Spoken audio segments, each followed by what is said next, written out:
Stage पे Congress party के सारे नेता, वरिष्ठ नेता, हमारे प्यारे कार्यकर्ता, भाइयों और बहनों, प्रेस के हमारे मित्रों, आप सबका यहां बहुत बहुत स्वागत। आप दूर दूर से आए हैं, इसके लिए मैं बहुत आभारी हूं। आपने सुना होगा, पहले बीजेपी के लोग अपने भाषण में आदिवासियों को वनवासी कहते हैं। सुना आपने? सुना है? ये वनवासी और आदिवासी शब्द के बीच में फर्क क्या है? कोई बता सकता है? ये आपको वनवासी क्यों कहते हैं, हम आपको आदिवासी क्यों कहते हैं? इन शब्दों के पीछे बहुत गहरी बात छुपी हुई है। आदिवासी का मतलब वो लोग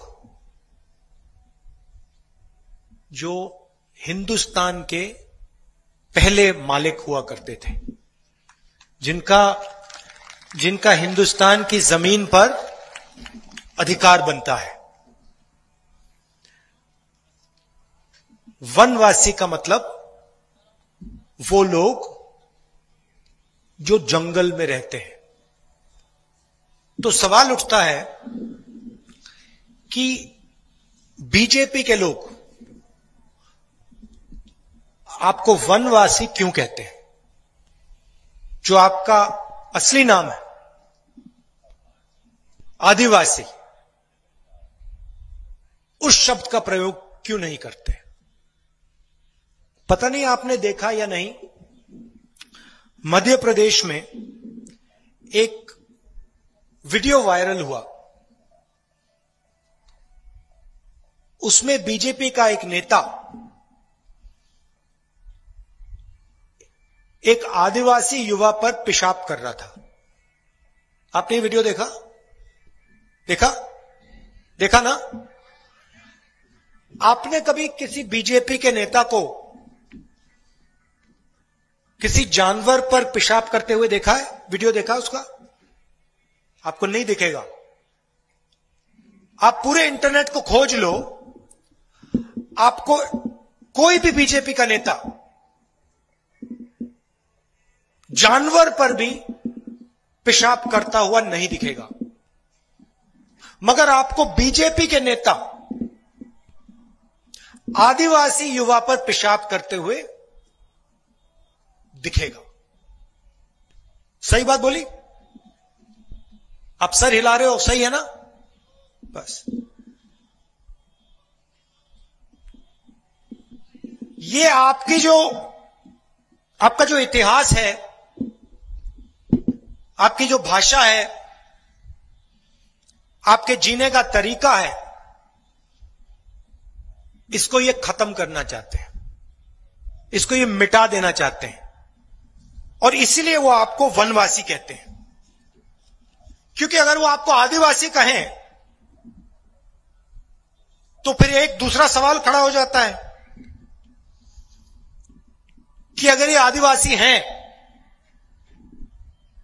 और ये हिंदुस्तान के पहले मालिक हैं, इस जमीन के मालिक हैं, जल के मालिक हैं, जंगल के मालिक हैं, तो इनको अधिकार मिलना चाहिए।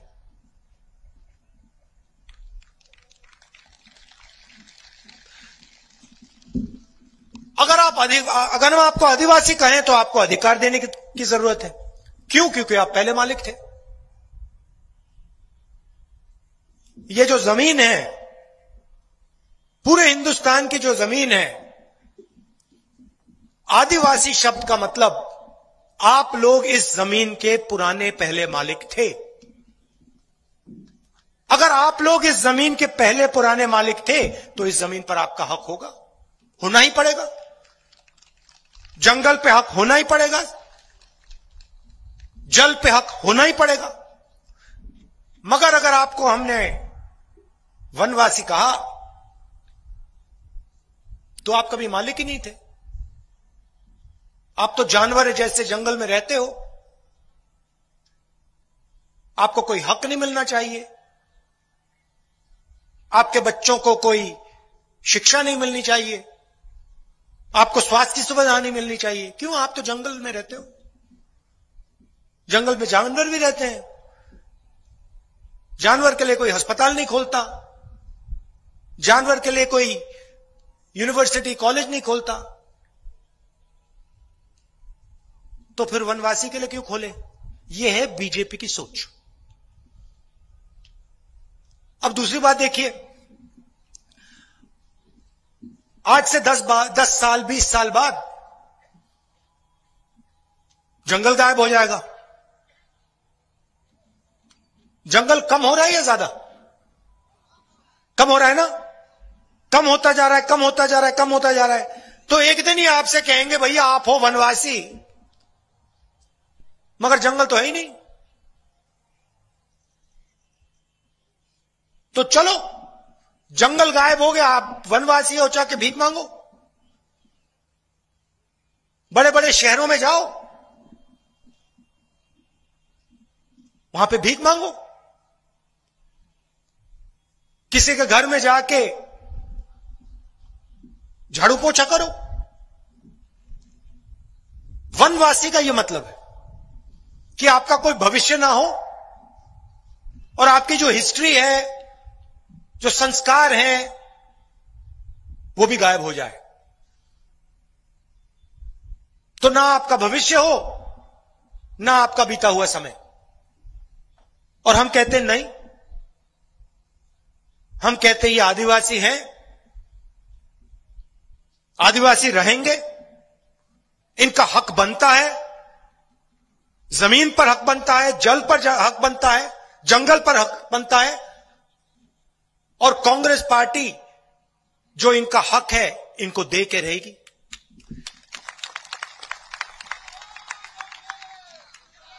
अब मैंने ये बात उठाई, मजे की बात देखिए, मैंने बात उठाई। पहले नरेंद्र मोदी जी अपने भाषण में कहते थे, वनवासी शब्द का प्रयोग करते थे, जहां भी जाते थे वनवासी वनवासी वनवासी। अब उनके भाषण देखिए, अब इन्होंने वनवासी कहना बंद कर दिया।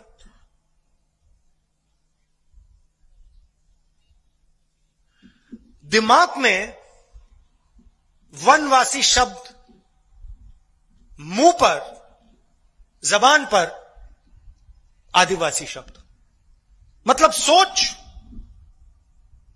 आपको मिटाने की, आपकी जमीन अदानी जी को देने की, आपकी भाषा को खत्म करने की, और शब्द आदिवासी। कोई आरएसएस का आदमी आपके पास आए तो उससे पूछिए, ये आपने वनवासी शब्द, इसका जो आप प्रयोग करते हो, ये हम सब पर अपमान है, ये आप क्यों प्रयोग करते हो? हम इस देश के असली मालिक हैं। आदिवासी आपसे पहले आए थे। ये जमीन हमारी, ये जल हमारा, ये जंगल हमारा, इस पर हमारा हक बनता है। ये वनवासी शब्द आप मत बोलिए हमारे सामने। पैसा कानून हम लाए, जमीन अधिकरण बिल लाए, ट्राइबल बिल लाए, मनरेगा लाए, और हमने साफ लिखा था कि अगर आदिवासी की जमीन लेनी है, कोई भी कारण हो, अगर सरकार को आदिवासियों की जमीन लेनी है तो जनसभा से पूछ के ली जाएगी, आदिवासियों से पूछ के ली जाएगी। अगर आदिवासियों ने मना किया तो कोई शक्ति उनकी जमीन नहीं ले सकती। यह हमने कानून आपको दिया।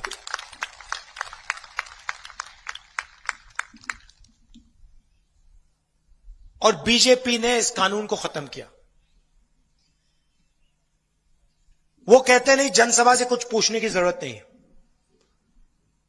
यह जमीन आदिवासियों की नहीं है, जंगल आदिवासियों का नहीं है, वो कहते हैं जल आदिवासियों का नहीं है, हमें जरूरत पड़ेगी तो हम ले लेंगे। हम कहते हैं नहीं, आदिवासियों का है, रहेगा, और इस जल का, जंगल का, जमीन का अधिकार उनका है और फायदा उनको मिलना चाहिए। यह सोच में फर्क है। अब देखिए दूसरी बात, देखिए अभी आपके यहां पे नेता ने कहा कि स्वामी आत्मानंद स्कूल सरकार ने खोला है, इंग्लिश मीडियम स्कूल, उसमें हम अंग्रेजी सिखाते हैं, हाई क्वालिटी स्कूल है, सबसे महंगे प्राइवेट स्कूल जितनी बढ़िया यहां पे शिक्षा मिलती है। आप किसी बीजेपी के नेता से पूछे, वो आपको कहेंगे देखिए आप ऐसे करिए, आप हिंदी सीखिए, आप छत्तीसगढ़िया मत सीखिए, आप अंग्रेजी मत सीखिए, हिंदी से काम चलाइए। अब मैं आपसे पूछना चाहता हूं, क्या आदिवासी बच्चों को अंग्रेजी सीखनी चाहिए, हां या ना? नहीं सीखनी चाहिए? सीखनी चाहिए ना? क्यों सीखनी चाहिए? क्या फायदा है अंग्रेजी का? बताइए, क्या फायदा है अंग्रेजी का? हां, मैं बताता हूं आपको। किसी आदिवासी युवा को अगर छत्तीसगढ़ में काम करना है, छत्तीसगढ़ के लोगों से बात करनी है, तो छत्तीसगढ़िया चलेगी, सही बात। अगर आप कभी यूपी जाओ, बिहार जाओ, दिल्ली जाओ, वहां के किसी व्यापारी से बात करनी हो, वहां काम करना हो, तो हिंदी चलेगी। और अगर आपको कंप्यूटर का काम करना हो, विदेश जाना हो, विदेशी कंपनी में काम करना हो, कॉल सेंटर में काम करना हो, तो अंग्रेजी चलेगी। अपने बच्चों को सारे के सारे बीजेपी के नेता इंग्लिश मीडियम स्कूल में पढ़ाते हैं। यहां के नेताओं से आप पूछ लो, भैया आपके जो बच्चे हैं वो कहां पढ़ते हैं, हिंदी मीडियम में पढ़ते हैं, इंग्लिश मीडियम में पढ़ते हैं? सारे के सारे कहेंगे कि भैया हमारे बच्चे तो इंग्लिश मीडियम में पढ़ते हैं। अच्छा, तो आपके बच्चे इंग्लिश मीडियम में पढ़ते हैं, तो आदिवासियों के बच्चे, गरीबों के बच्चे इंग्लिश क्यों ना पढ़े? भाइयों बहनों, ये चाहते हैं कि आप देश की सबसे अच्छी नौकरियां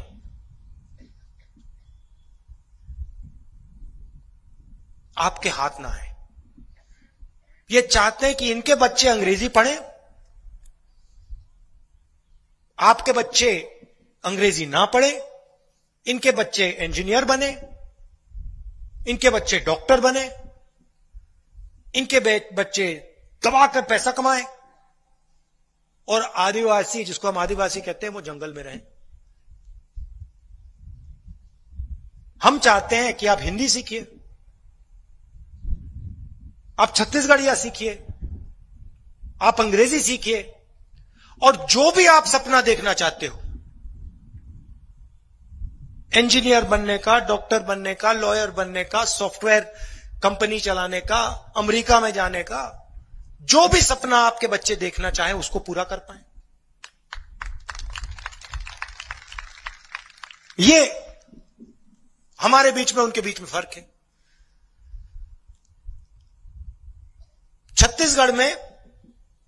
छत्तीसगढ़ के किसान को धान के लिए कितना पैसा मिलता है? कितना मिलता है? रेट क्या आजकल कितना है?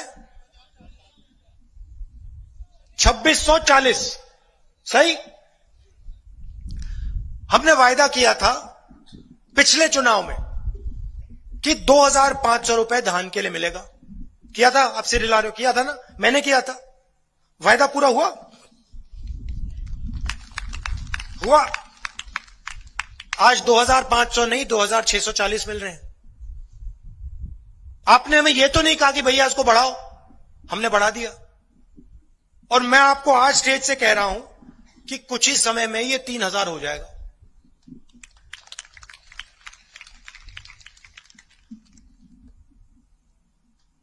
जो खेत पर मजदूरी करते हैं उनको हम साल का 7000 रुपए देते थे, चुनाव के बाद उनको 10,000 रुपए मिलना शुरू हो जाएगा।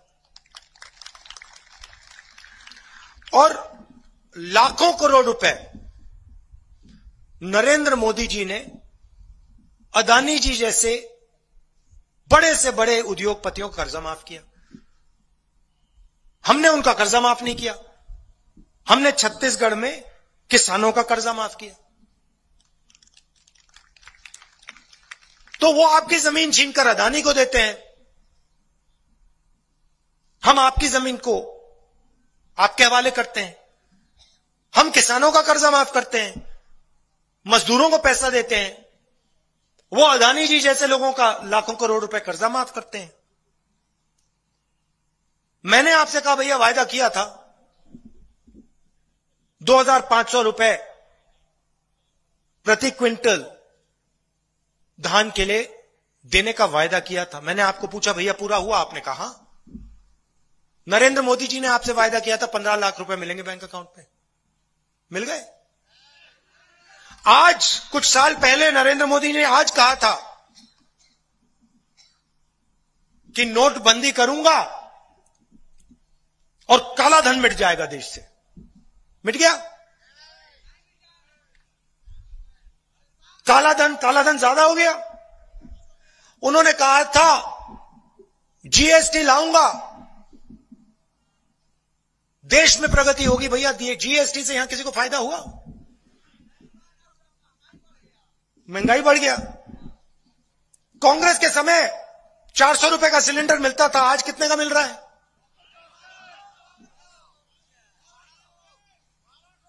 ये देखो 1200। हमारे समय 400 मिलता था। चुनाव के बाद 500 रुपए की सब्सिडी गैस सिलेंडर पर मिल जाएगी आपको। अब नरेंद्र मोदी जी आते हैं, कहते हैं भैया वायदा कर जाते हैं 15 लाख रुपए दे दूंगा बैंक अकाउंट में, जीएसटी से सबको फायदा मिलेगा, किसान के कानून ला रहा हूं किसानों के लिए। उधर किसान धरना कर रहे हैं, पूरे देश के किसान कह रहे हैं भैया हमें ये कानून नहीं चाहिए। नरेंद्र मोदी जी कहते हैं नहीं भैया इनको समझ नहीं है, और कानून अदानी जी के लिए बना रहे हैं। यहां आपकी खदान उठा के दे देते हैं अदानी को, आपका जंगल दे देते हैं, जल दे देते हैं। तेंदुपत्ता को आपको क्या रेट मिलता है? पहले 2000 रुपए मिलता था, आज 4000 मिल रहा है। किसने किया? कांग्रेस पार्टी ने किया। और चुनाव के बाद आपको 4000 रुपए एक बोनस मिल जाएगा तेंदुपत्ता के लिए। अब आप कहोगे भैया बीजेपी बड़े बड़े उद्योगपतियों को पैसा देती है और कांग्रेस पार्टी छोटे व्यापारियों की मदद करती है, आदिवासियों की मदद करती है, दलितों की मदद करती है, गरीबों की मदद करती है। फर्क क्यों? मैं आपको बता देता हूं। हम जानते हैं कि जब हम किसान को पैसा देते हैं, मजदूर को पैसा देते हैं, तो किसान और मजदूर, आदिवासी पैसे को गांव में, शहर में खर्च करते हैं। ठीक है, शहर में खर्च करते हैं तो पैसा कहां जाता है? गांव में जाता है, शहरों में जाता है, कस्बों में जाता है। किसान गांव में कुछ खरीदता है, मजदूर को हम पैसा देते हैं, आपको हम 4000 रुपए देते हैं, आप गांव में कुछ खरीदते हो, फायदा किसको होता है? छोटे दुकानदार को होता है। और छत्तीसगढ़ की पूरी अर्थव्यवस्था मजबूत हो जाती है। अब बीजेपी क्या करती है? अदानी जी को पैसा देती है, अरबपतियों का कर्जा माफ करते हैं। भाई और बहनों, क्या अदानी जी आपके गांव में आके पैसा खर्च करते हैं? 1 रुपया डालते हैं आपके गांव में? छोटे शहरों में 1 रुपया डालते हैं? नहीं। वो लंदन में, अमेरिका में, जापान में बड़ी बड़ी इमारतें खरीदते हैं, बिजनेस खरीदते हैं। तो बीजेपी की सरकार में बड़े अरबपतियों का फायदा होता है और किसान, मजदूर, आदिवासी देखते रह जाते हैं। हमारी सरकार में हम सीधा का सीधा पैसा गरीबों के हाथ में डालते हैं। 2,500 रुपए किसान, कुछ ही समय में 3,000 हो जाएगा। 10,000 रुपए मजदूर, 500 रुपए सिलेंडर के माफ, आदिवासियों को 4,000 रुपए का बोनस, 4,000 रुपए हर बोरी के लिए, तेंदुपत्ता के बोरी के लिए। पैसा सीधा आपके जेब में जाता है, आपका भी फायदा होता है, पूरे प्रदेश का फायदा होता है। पैसे की कोई कमी नहीं है। छत्तीसगढ़ गरीब प्रदेश नहीं है। बीजेपी जब सरकार में आती है, छत्तीसगढ़ का पैसा उठा के उद्योगपतियों को दे देती है।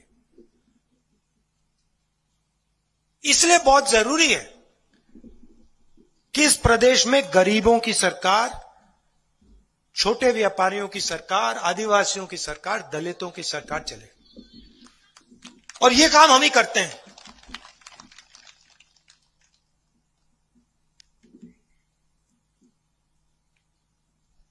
और एक सबसे जरूरी बात आप भूलिए मत, ये जो वनवासी शब्द है,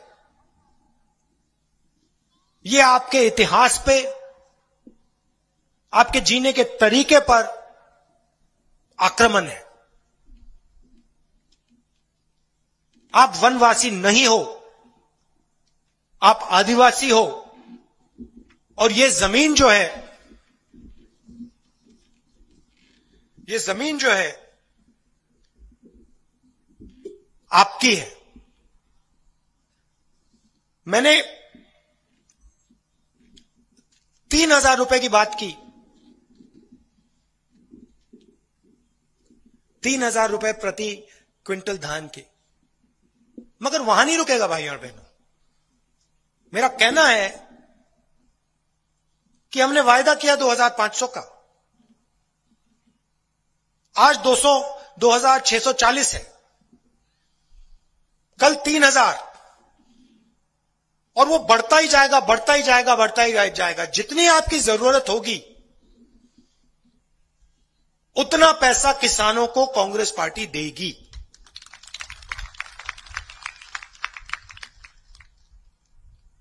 और वही तेंदुपत्ता के साथ होगा। आज 4,000 है, वो आस्ते आस्ते आस्ते आस्ते आपकी जरूरत के साथ बढ़ता जाएगा। हम आपकी सरकार चलाना चाहते हैं, आदिवासियों की, गरीबों की, दलितों की। आपकी बात सुनकर हम सरकार चलाना चाहते हैं। आप दूर दूर से आए, इसके लिए दिल से आप सबका धन्यवाद। नमस्कार, जय हिंद।